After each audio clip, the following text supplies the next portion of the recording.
So as a hardware, see, drone is a combination of hardware and software both. Hardware, while it ensures performance and reliability, the software is the one which is deciding its intelligence and operations.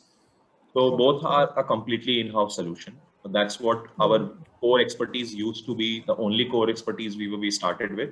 Over a period, we started understanding every vertical and developed even the data analytics as our core expertise. But today, all the design related to hardware or software, let it be any electronics on board or the software on board the drone, and the overall drone itself is a completely in-house designed product.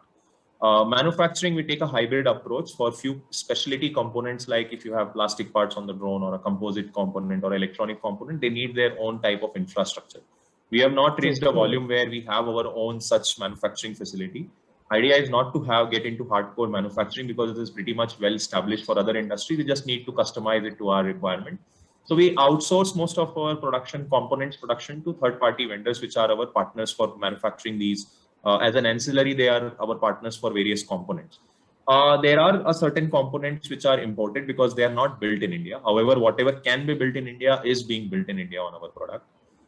Few components include lithium-ion batteries, which even in EV you will find only packaging happens in India, and most of these cells come from outside. I think we follow the similar approach, and likewise there are certain sensors and certain electronic components which are not at all manufactured in India. So we are dependent on import for those kind of components, except everything else is being manufactured in India, designed completely in-house, completely AUS IP.